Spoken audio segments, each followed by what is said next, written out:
One of the great things about video games is that they are able to present confronting themes and unsettling imagery through the lens of interactive media. Whilst this can be seen as downplaying issues and desensitizing the audience to cultural problems, it can also be used to subtly comment on those same issues and force players to engage with them on a more intellectually honest level than they may otherwise be inclined. Some of these issues, such as state-sanctioned domestic violence and insatiable political greed, remain as prevalent in modern day as they did back when Floor 13 was first released. A sad truth, to be sure, but one that proves that the game's bleak interpretation of government is as relevant as ever.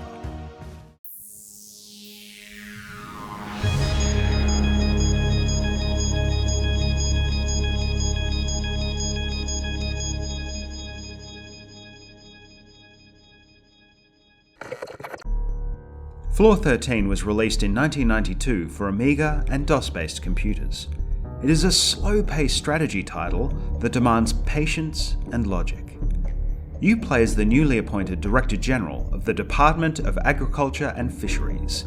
Hidden on the 13th floor of a bank building in the London Docklands, this innocent-sounding department is actually a secret government agency, tasked with keeping the current government in power by any means necessary.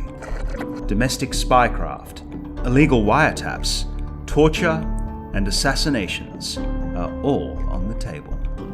Not that you'll be performing these tasks yourself, though. You are in charge, so your hands stay clean. Literally, not figuratively. This is where the game's perspective comes in. You are essentially playing as a bureaucrat who has to use logic to get to the desired end result. The gameplay here is minimal, but effective. You show up to work every day, interpret intelligence reports, and assign various tasks to your agents who carry out your orders. The next day, you see what the outcomes of your decisions were, then do it all over again.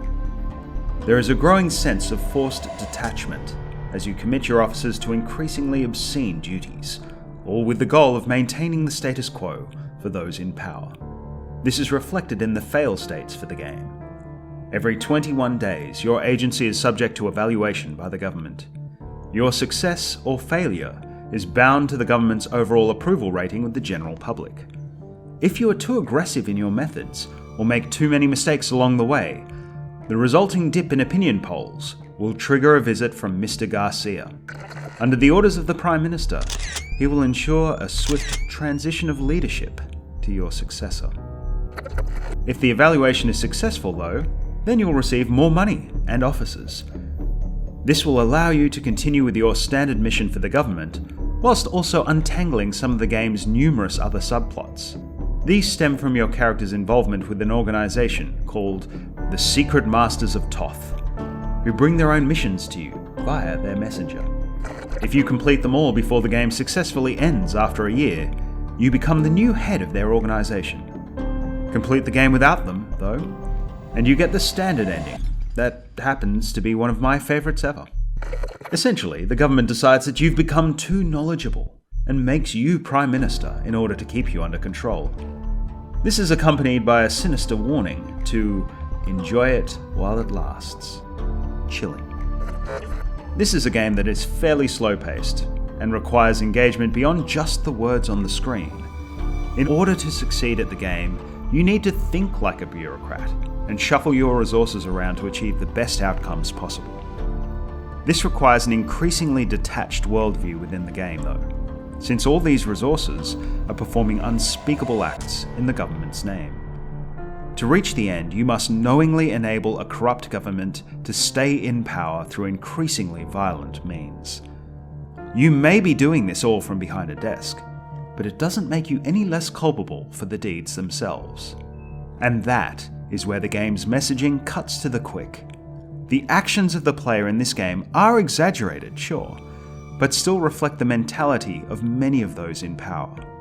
The reduction of human beings to numbers on a spreadsheet is as prevalent today as it has ever been. Floor 13 is a dark, cynical take on modern society that is interesting more so because of its themes rather than its gameplay. If you want to drown yourself in black humour and disillusionment for a few hours, you won't find a better vector for it than this game.